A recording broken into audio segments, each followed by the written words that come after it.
Hello, everyone. Welcome to This Day. It is Wednesday, and it is October 6th.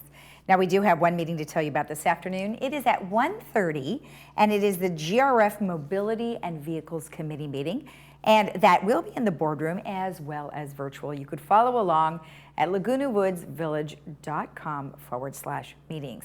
Now, on our show today, we are joined by the Theater Guild. We have Artie Rosenstein and Stephen Hall here, and they are going to tell us all about an upcoming fun performance that they actually did in September, and it was so successful that they are going to tell you all about it for this month. Then we have Cindy Whitney, otherwise known as the host of Discovering Laguna Woods, is going to sit down and talk to us about Thrive and all the great stuff that they're doing.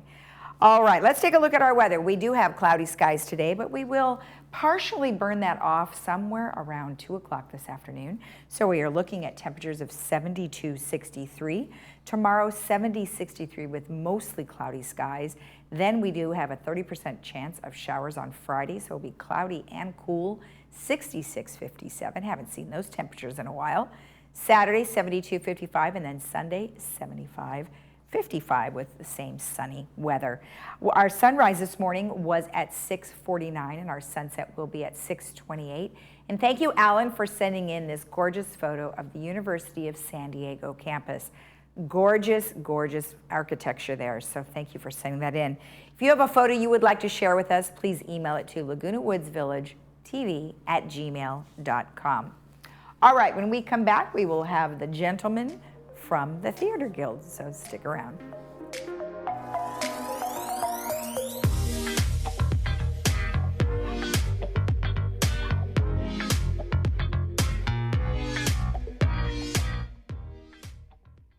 City of Hope is speeding cancer research and treatment to Orange County.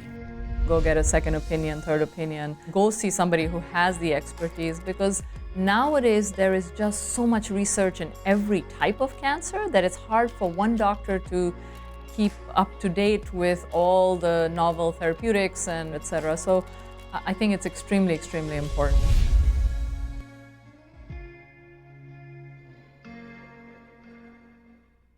For more than 30 years, Active Care has been providing the highest level of care to residents with Alzheimer's or other memory loss.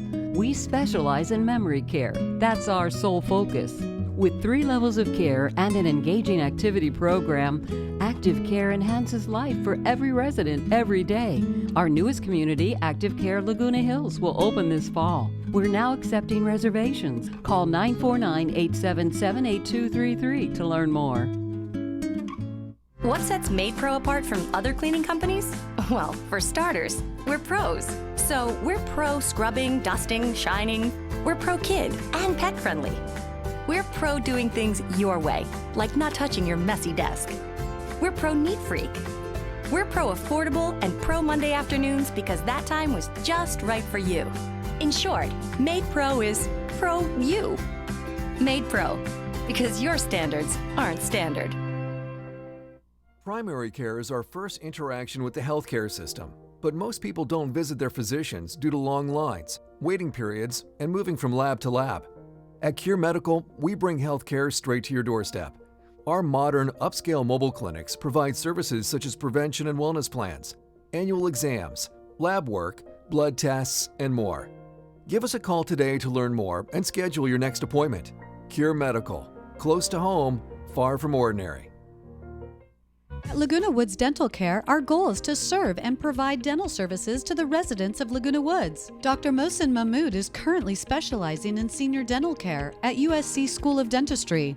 Here at Laguna Woods Dental Care, we are up to date with the latest technology. Our top priority is your overall wellness, ensuring your current medications do not affect your oral health. We offer an affordable membership plan that includes cleanings and deep cleanings if recommended. We're located outside Gate 3. Call us today.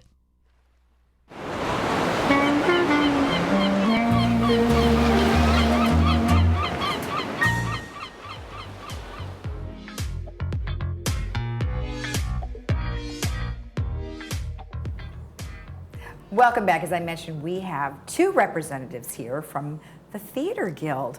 Well, thank you both for being here, Artie and Stephen. And Stephen. You know, I actually heard that both of you have been on before. Yes. Was it on behalf of the Theater Guild? It was, yeah. Nice, nice. Yeah, we're both a couple of experienced actors. Experienced actors, and I love the fact that you guys are so busy all the time, and you are dressed like we're going skiing, but we'll explain that in just a bit. So, real quick, just introduce yourselves and tell me a little bit about yourself. Okay, Artie Rosenstein, and I've been living in the village for 17 years now, and took up acting about 10 years ago. Oh. And I had never acted since high school, but there's so many opportunities here. We really have such a vibrant theater community that I started. I said, gee, this is fun. And then I really kind of got into it, and well, here we are. That's great. And how about you, Stephen? Well, I'm Stephen Hall, and I've lived here 7 years. And kind of like Artie, I fooled around with acting in high school and college a little bit. But once I got here, I could follow not a dream, but kind of something I've always wanted to do. I think about it like moth to the flame. But in that analogy, the moth goes to the flame and gets burned up. But I was attracted to the flame of acting here, and instead of getting burned up, I became more enlightened by my acting experience. Well, maybe it was more like a flame. There you go. Burning bright. Beckoning me. Well, that could be, that's a great thing. And then, since you've been involved, you've been through a lot of different performances. And so this one in particular, called Almost Maine, is really no different in terms of your acting ability. However, totally different subject matter. Now, you did perform this in September. Yes. So give me a little background on how that went. It went terrific. We got some very nice comments. I mean, there was one person who said that it was heartwarming, another who said it was phenomenal, that was the word, and she was going to come and see it again. And so I urge people to come because it's such an entertaining show, but poignant. It has its magic. It's actually been one of the most performed shows across the United States for the last decade. Oh, really? In a lot of high schools and colleges and community theaters, and I think we do a pretty good job of it. Well, what do you think the draw is? I mean, what is it about the storyline? Well, I think it's a universal storyline. We are set in northern Maine, but we're not Maine people. We're not lobstermen, or we don't have a Maine accent. This, even though we are dressed like this and we are up north, it could happen anywhere. Right. It's about people in situations where love hits them and all the ramifications that produces, and people relate to that. Okay. And it's funny and poignant, and it's something for everybody. Oh, that's great. That sounds awesome. Let's talk just a little bit about the play itself. So you did it in September. Now you're going to perform in October, Wednesday, October 13th. Yes. And also Thursday, October 21st. Okay. And then we do have a slide for that. And then we'll go ahead and show that in just a bit. That way, now tell me the times. Do you guys know the times Right, for that? I do know the times. It's 7 o'clock. p.m. Clubhouse 5. Okay. Clubhouse 5. Oh, it's all up there. Okay. Okay. Yeah. Right. Look at that. And tickets, $12, so that's Yeah. great. Now, can they go online and get those? They can at the can. Theater Guild site.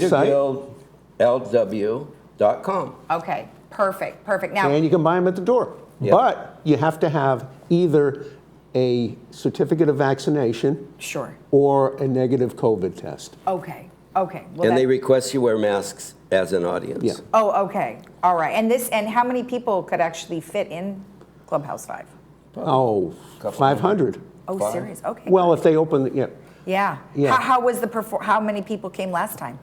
less than 500. Okay. Well, now we're going to get more than 500. Now. We hope Yeah, so. we hope so. I think and people are 100 sitting came, at 100. tables, so that it's spacing. And Oh, okay. yeah. Okay, good. Now tell me about your characters, and we'll start with you, Artie. Okay, well, we're a couple of good old boys from northern Maine, and we have our problems with the ladies. And it seems that after these dates, we get together and compare notes, so to speak, while having a couple of beers, sitting out in the potato field, and it's cold. Yeah. And, well, like in a lot of these scenes, these separate but connected vignettes, magic happens. Okay, okay. And what do I you really like about couldn't your add much to that. We do go out on dates, and we have a contest going on. We sometimes have what we call bad dates. I mean, no offense to anybody, but in our parlance, it hasn't been a good date. And we are comparing who had the worst date. Oh, wow. All And right. I think that kind of sums it up. All right. And then what about the other characters in the play itself? Is there lots of other women, men? How many people? Okay, well, like Artie said, it's vignettes. Oh, that's right. There's like a scene, 5, 6, 7 minutes. Then it goes to black, and then a new scene is set up. Gotcha. But yes, there's a variety of characters from all walks of life, mostly couples, men and women, and going through like I said, the ups and downs of romance. Okay. And is there any particular, I mean, obviously the majority of the folks are 55 and over. However, are you playing younger characters or about the same age that you are? Well, they're younger. Okay. And really the age doesn't matter that much. Right, dating is dating. Well, yeah, and you know, I look a little younger with the hat on, but let's put it back on. But the age really doesn't matter. It's what people go through Right. in relationships. Right, right. Well, you guys are always doing such great stuff. You know, and you wonder if art is imitating life or if life is imitating art, right? For the majority of the things that you guys do. And the fact that you've been with the Theater Guild for so long really says a lot about the organization, how many things that they involve you in. And I know that it's Barbara Powell who is directing this one, correct? No, she's the producer. Oh, she's a producer, okay. Barbara Torino is the director. Torino, okay. Okay. And then they've both been terrific to work with, and I give them a plug. And you know, with the COVID and stuff, it's been difficult. Yeah. And they've had to go through some hoops to get this thing Sure. actually produced. But help me out, Steve. Yeah. Well, talking about Theater Guild, if people are interested in it, their next general meeting is November 18th. Okay. Clubhouse 5, 7 p.m. And there's going to be another little play, a really nice, interesting play. And members and non-members are invited, and non-members will pay $10 and have an opportunity to see what's going on and perhaps join the group. Okay, that's awesome. Well, thank you for letting us know about the upcoming one. Then, of course, they could always go to the website, Yep. which, could you tell us again what the website is? TheaterGuildLW.com. Perfect, perfect. Well, thank you both for joining me today. I pleasure. appreciate it. You guys are awesome, and good luck on the next performance. Well, thanks for having us. Well, come and see us. Okay, will do. Well, thank you so much. I'll get you a good seat. Okay, good. just don't put me on the stage. Oh, I'm sure There'll be you'll no do stage fine. performing. All right, thank you again. You're welcome. All right, and remember that you can participate or actually go to the event, and that will be coming up on October 13th. We'll be right back.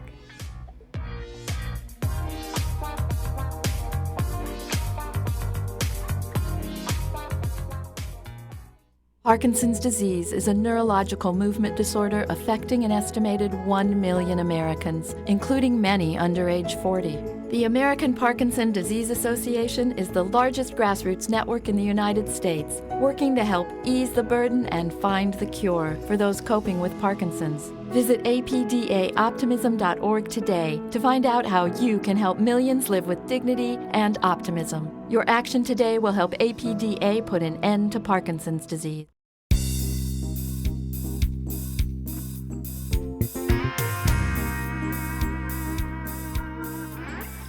Welcome back. Well, today I am joined by Cindy Whitney, who is here on behalf of Thrive. But of course, we know her as the delightful host of Discovering Laguna Woods. Well, Cindy, thank you for joining me today. Oh, it is my pleasure, Lisa. Thank you so much for having me on. You're welcome. You're welcome. And, you know, a lot of stuff, like you mentioned, actually off camera, we've been talking about a lot of things that have been going on. You just got done with Woodstock, and I know we are going to look forward to that coming up in an upcoming episode. So very fun. And then, of course, you are here today to talk to us about Thrive. And it's always been about the community and how people can, certainly tell us about how they're thriving in a community like ours. But so real quick, just give me a brief explanation of what the Thrive group does. Well, we actually have a mission, and that mission is to inspire quality living in every chapter of our lives. And we come on to your show. Thank you very much for allowing us to do that. And we do that so that we can inspire people with our messages and maybe support a little bit of that quality of life by the insights that we're providing. And that's kind of what I wanted to do today with a special little segment that I have. Yeah, that's perfect. And, it's interesting because what you've referenced here is a TED Talk. And, TED Talks are all over the map. I mean, they cover so many different things, but you found a very unique one. Yes, I did. And typically they're, either tech sciences or life sciences. And this one was interesting because it attracted me because it was about brain science. And so I thought that's going to be great. And as it turns out, the brain scientist that was presenting this information is the 7-year-old little girl named Molly Wright from Queensland, Australia. And the messages that she has, as I was listening to them, I said, wait a minute, you're talking about the brain development of a child. They're exactly the same things that we need at our age. There's lots of science, there's lots of research that supports that. So I put together a little presentation that kind of compares the two. Okay, well, excellent. Yeah. Who would have known a 7-year-old had this kind of information? You really, really have to watch it. She's brilliant, but also she's charming. And she also has a point that she's trying to make with she wishes everybody would get off their screens and their cell phones and pay attention to the brain development of their own children. Yeah, well, and here we go. We're on screen and in front of our, computers on a regular basis. I know. Well, there's value in that too.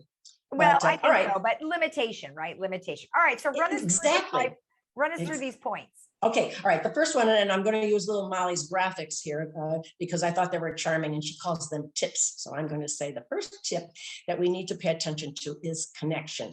Now, children need connection because they need to feel safe and secure, and they have to build trust. We need connection because if we engage in social connections, we can increase our mental, our physical, and our emotional well-being. It could be something very simple. We can be encountering somebody on a walk by the creek and we can acknowledge them and have eye contact and say hello. We can talk to our neighbors as we walk out to our car, or we can chat up somebody in a grocery store checkout line. And all of those things have value because they can strengthen our immune systems. They can help us recover from illness, and they can help us actually increase our longevity if we really connect with people and keep those social connections moving. The second tip that Molly had was about talking. Now, talking is something that children do naturally because they're hardwired to talk. And so it's healthy for them to talk and build vocabulary and their language skills and meaning skills. For us, it's a little different. We talk because we want to exchange lived experiences with people and events that we've experienced, and that way we can build an agile mind because we're remembering these things and we're sharing them with other people.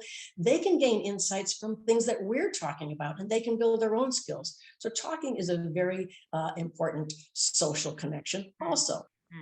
The third thing that she came up with was playing. And I thought, well, I'm not sure how that relates to us, but play, of course, playing has always been called the work of childhood because when children play, they're learning cooperative play, role play, imaginative play, experiential play, narrative play. That's building their adult skills. We already have those.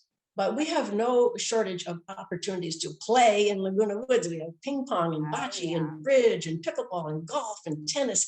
And we play with clay and we play with paints and we play, we join groups and we put on plays. We're always playing. And that has great value too, because playing, just for the joy of it, reduces stress and depression because we are laughing and we are releasing endorphins and it makes us happy. Yes. And it also can reduce or prevent certain memory problems. So play is very important. It's very important for us to do that. Last two are brief. The fourth one is a healthy home. It's important for children to have healthy homes, just like it's important for us to have. Our homes need to nurture us more, though. We need a safe home, a home that's accessible, that we can navigate around in regardless of our mobility. We need a stimulating home. We've been locked in our homes for the last 18 months. If we didn't have a stimulating home, we wouldn't have been as well off as we are right now. We also need nutritious food, and we need a quiet place to get restorative sleep. And the last one is community. And there is no difference between what children need and people middle-aged or old age or whatever. We all need community. And community is a space, whether it's a virtual or a physical space, that offers us opportunities to engage with each other, to learn, to laugh, and to be active and to thrive. And that came out of the mind of a 7-year-old child, and with my additions to it. And I just thought there's very little difference between their brain needs and ours. Very, very true. And that's a really good example of the circle of life, right? Because you start out needing those things, yet you still end up needing those things. Exactly. I wanted to touch on a couple of them. So when you talk about connecting, we have not been able to connect with our loved ones and family and friends for a very long time. And unfortunately, because we haven't been able to connect with them, we have developed some unfortunate things, isolation and depression. So now that we have those opportunities to get back out there and connect with people, boy, I sure hope people take advantage of that, because that's one of the main things that I think we've really been missing for so long. So I'm glad that you and she had brought that up, because it certainly is something we need to be doing. And then the other one is playful. You mentioned all of the things that you play and you do, and we play cards and we have all these types of things, but we also have to think about our motor skills. So we have to keep doing those things to keep our motor skills going, because as you mentioned, when children play, they're doing all these other things, but they're also working on their motor skills, right? But we, of course, man, if we don't use it, we're going to lose it. Yes. Yes. And we're fortunate here because there's almost like I don't want to say a step down, but there's if you can't play that hard game of tennis that you used to, and maybe pickleball might be a little easier, or some other skill where you're using kind of the same skill sets, you can do that until, there are other things that you can engage in along the way, that you can still keep doing these things, but also doing them with other people. I think that's the important thing, to have that social connection. It's just vital. Well, exactly. And the last one that you had mentioned was community. And what better community than the village? I mean, it's just amazing how many people help each other out. Like, look what you guys are doing, Thrive. It's hard to get that message out there all the time, is to make sure you're happy and you're kind, and all the different, messages that you guys are trying to create. Do you think now that you've been doing this for a while, is the message coming across? I think it is. And we also have some new people that moved in, quite a few people that moved in during the shutdown, and have really, a reduced understanding of what the village is all about. So we need to, bring them out, help them to understand some of the things that are available to them. And if we can help them in any way to acclimate to that, we're more than happy. We're reaching out to find out. We have something called a little toolbox that we're working on, so that people will share their positive stories to anyone that wants to know about that. But also, if you have a question about something, reach out to us and we will research it and find the answer for you, and just to help you thrive. We don't want anybody to be left behind or say, gee, I came in during a shutdown and I don't know anything. Yeah. Help them, of course. But aren't we lucky to have been here when that devastating thing happened? And we're in something together, and the village helped us and supported us in so many ways to get through this, with the information that you put on every single morning. We're all glued to the TV set to find out what's new. Help us, you keep us informed. I mean, without information, we're making up our own stuff. So thank you so much. And we were so fortunate to be here during such a devastating thing. Thank you. We certainly did try, and it's unfortunate that we don't have many other news stations that we can refer to for local news. The majority of the time you would turn on the news and everything would be about Los Angeles, which is something I think we've been fighting for a long time. But so we just kind of do what we can do to make sure everybody here is super informed. So thank you for watching. We appreciate it. And then one last thing. So tell me what's next for Thrive. Well, we are, we still, we had our kindness, and then we sort of, discussed resilience. We actually thought of resilience because we thought there was going to be a slower period of time that people took to, sort of, tentatively come back out and get engaged back in life. We found people hit the ground running as soon as it was, reasonable to do that. They're still being, of course, very cautious and being sensible and following all the rules, but they wanted to get out in that sunshine and have some activities available to them and have some fun. And as you mentioned, Woodstock, it was well attended and people were safe and cautious, but they had a heck of a good time. So we're looking at what's the next helpful thing that we can put out there for people. With this toolbox that we're putting together, I think will be, because it's about specific things, specific questions that people have, so we can address their needs as opposed to trying to have a blanket concept out there. Good. So, I love it. Well, thank you so much for the update. I appreciate it. well, you're very welcome, Lisa. It's a pleasure to be on, and I love talking about Thrive. So thanks for having us all the time. All right. You're welcome. Thank you, Cindy. And we'll be right back after this.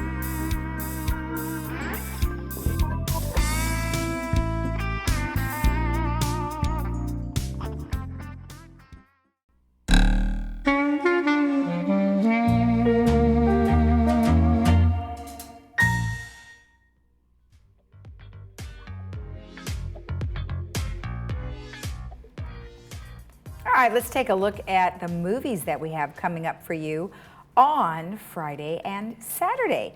Our Friday movie is Pay It Forward, and that stars Helen Hunt, and that is brought to you by Harvard Eye Associates, and you can see that at 2 p.m. with subtitles, 6 p.m. without subtitles, and that's on Friday. And then on Saturday, we have The 100-Foot Journey with Helen Mirren, and that is a great film. And so if you're hungry, you'll be even more hungry after you watch that film, so make sure you have a snack with you. You can see that on Saturday, 2 p.m. with subtitles, 6 p.m. without subtitles, and that is brought to you by Advanced Ear Care. So take a look at those. Now on Monday, October 11th, from 10 to 11 in the morning, the Fit Brain Club, along with the Alzheimer's Orange County, is having one of their meetings, and it'll be presented by Ben Allen, who is a program and education specialist with the ALZOC. And you can participate in that by calling Sunshine Lute at 949-278-6454, or you can shoot her an email, sunshinelute@gmail.com. Then on Tuesday the 12th, we have a flu shot drive-through clinic right here at the Florence Sylvester Senior Center, and that will be on October 12th from 1 to 3 p.m. And you can check that out and show up at any time between the hours of 1 and 3, and that is brought to you by Memorial Care. All right, let's go ahead and take a look at our weather one last time before we head out to enjoy our Wednesday. Cloudy skies today, right up to probably around 2 o'clock. Then we're looking at partly cloudy skies this afternoon with a high temperature of 72. Tomorrow, cloudy all day, 70, 63. Then by Friday, we are looking at a 30% chance of showers, 66, 57. Sunny for both Saturday and Sunday, temperatures 72, 55, and a little warmer on Sunday, 75, 55. So not looking too bad, and we can always use the rain, so no problem there. Have a great day in the village. You can rewatch our program at 12:30 and 5. We'll be back again tomorrow at 9 a.m. Bye-bye.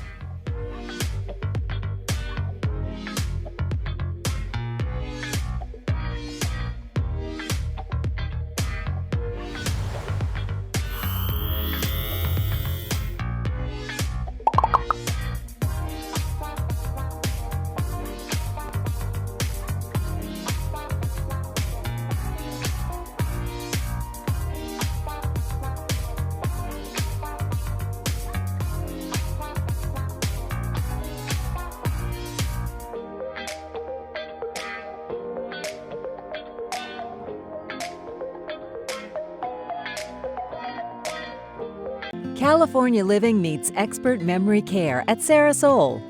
Our community is designed to help those with Alzheimer's or dementia live truly inspired lives.